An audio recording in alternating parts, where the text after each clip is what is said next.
ಮಲೆನಾಡೆಂದರೆ ಕರ್ನಾಟಕದ ಕಾಶ್ಮೀರ, ಮಲೆನಾಡೆಂದರೆ ಕರ್ನಾಟಕದ ಕಾಶ್ಮೀರ. ಪ್ರಕೃತಿಯ ಪರ್ಣಶಾಲೆ, ಅರಣ್ಯ ರಮಣೀಯ ವಿಶಾಲ ಕ್ಷೇತ್ರ. ಈ ಒಂದು ಹೇಳಿಕೆಯನ್ನು ಕೊಟ್ಟವರು, ಈ ಒಂದು ಕವಿತೆಯನ್ನು ಹೇಳಿದವರು ಕುವೆಂಪು ಅವರು. ಅಂಥ ಮಹಾನ್ ವ್ಯಕ್ತಿಗಳು ಇಂಥ ಒಂದು ಪ್ರವಾಸದ ಕುರಿತು ಮತ್ತು ನೈಸರ್ಗಿಕ ಕುರಿತು, ಒಂದು ನಿಸರ್ಗದ ಕುರಿತು ಇಂಥ ಮಾತುಗಳನ್ನು ಹೇಳಿದ್ದಾರೆ ಅಂದರೆ ಆ ನಿಸರ್ಗದ ಸೌಂದರ್ಯವನ್ನು ಅನುಭವಿಸಿದವರು.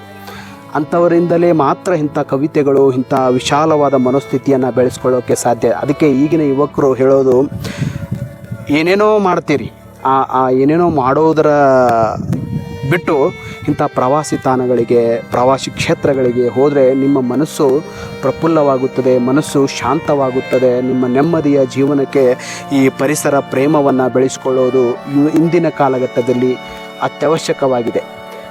ನಾನು ಆಪ್ತ ಸಮಾಲೋಚಕನಾಗಿ ಹೇಳೋದಿಷ್ಟೇ, ಪ್ರಕೃತಿಯ ವಿಸ್ಮಯಗಳು, ಪ್ರಕೃತಿಯ ಸೌಂದರ್ಯವನ್ನು ಸವಿದೇ ನಾವು ಜೀವನವನ್ನು ಸಾಗಿಸಲು ಸಾಧ್ಯ ಇಲ್ಲ. ಅದಕ್ಕೆ ಕುವೆಂಪು ಅವರು ಹೇಳಿರುವಂತೆ ನಾವು ಪ್ರಕೃತಿಯ ಮಡಿಲಲ್ಲಿ ಜೀವನ ಸಾಗಿಸಬೇಕಾಗ್ತದೆ, ಪ್ರಕೃತಿಯ ಸೌಂದರ್ಯಗಳನ್ನು ನಾವು ಸವಿಬೇಕಾಗ್ತದೆ ಅಂತ ಹೇಳ್ತೇನೆ. ನಿಮ್ಮ ಭಾವನೆಗಳಿಗೆ ಸ್ಪಂದಿಸುವ ನಿಮ್ಮ ಗೆಳೆಯ ಶ್ರೀಕಾಂತ್ ಮಾಡುವ ನಮನಗಳು.